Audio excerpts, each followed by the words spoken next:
Meron akong almost dalawang sahod. So, nasa 7,000 yata. Then, yung isa naman, 3 months halo. So, alam ko natira doon mga 10,000 yata. So, overall, nasa 17. Malaki-laki na rin yun.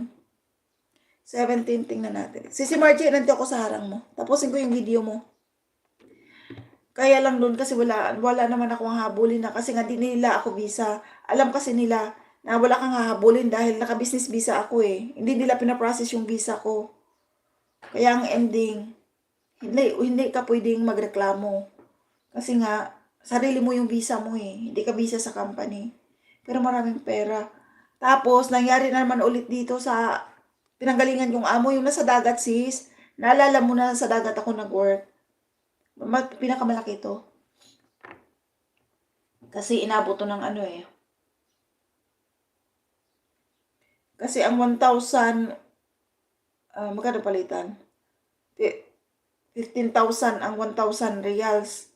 So, palagay mo na nasa 60. Pinakamalaki itong dito, sisi. Kasi nasa 300,000. Depressed ako. Di nyo lang pansin nung ano. Nung mga nakaraan. Dinadandaan ko lang yun sa raffle, ganyan. Depressed ako. Kasi last kong sahod sa amo ko nung January. Gorilla, I will watch you after this. Sisi. Mas malaki yun. Nasa 300,000. Yun dapat ang dadalhin kong extra money sa Pilipinas. Malaki talaga. Kaya lang, wala eh. Sabihin ng asawa ko, yan mo na. Kasi lumipat ako ng work. Dapat, nung lumipat ako ng work, nag-resign ako kasi may remaining pa akong sahod sa kanya. Kasi monthly kasi ako sumasahod hanggang May. Kalahati ng May, may sahod pa ako. Kaso nga, nag-resign ako ng December. So, January, pinasahod pa niya ako. In-expect ko yung sahod ko ng February, March, April, tsaka kalahati ng ibibigay niya on hand. Di na niya binigay. Grabe yung depression ko kasi nga, sisi, 15 hours, 14 hours, dire-diretso yung pasok ko, thank you lang. Sama ng loob ko. Totoo yun. Masama talaga kasi nga, kinakompute ko yun. Ang laki ng magagawa nun. 300,000 na yun. Oh, grabe kaya ang ko. Tapos para lang lagi ako kinukomfortin tong asawa ko, sabi niya, ako nang bibigay sa'yo niyan.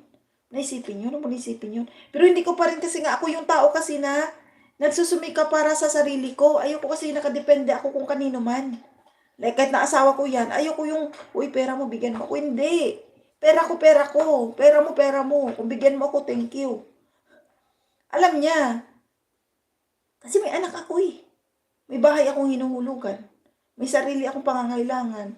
So, dahil wala naman kaming anak nitong ko. So, nangyari, pera niya, pera ko. Pero, inaabutan niya ako. Lalo sa pag-aaral ng mga anak ko. Inaabutan niya talaga ako. Kaya lang nga, nangyari kasi yun na, na-scam nga ako. Sabi ko, na-scam na rin ako before. Bago niya, na-scam na ako ng Qatar. Ang nawala sa akin noon, nasa 65,000 pesos. Oh. Then after noon, na-scam na naman ako. 5,000? Basta mga ganun. Malaki din na pala nawala sa akin sa Qatar. Malaki din pala. Kasi, 10,000. Ang 10,000 is 150,000. Kasi mga nasa 200. Or dito naman, mas malaki talaga dito. Tapos, na-scam na naman ako, sisi. Na-scam na naman ako dito sa Croatia. Almost 50,000 naman. Alam mo, sali-sali ka dun sa mga online na Yun naman. Tapos na ako, then Gorilla next. Ang dami ko nang na-scam ng mga kapirahan sa totoo lang. Kaya ngayon dalang-dala na ako pagdating sa mga Kaya lang, ang huling scam nga sa akin, itong amo ko. Na hindi na pinasahod talaga sa akin. Pero okay lang. Sabi ko nga, hindi na ako magdadala nun. Pera lang yun eh. Pero nanghinayang ako syempre. Nade-depress nga ako dahil doon. Pero sabi ko nga, life must go on. Pera lang yan, chikitain ko yan. Sabi ko, I believe still in karma. Sabi ko ganyan. Darating din yung karma para sa kanila sa ginagawa nila. Sabi nga nung anak, first time daw na ginawa ng tatay niya yun sa lahat ng employee. Sabi ko, syempre, ako yung first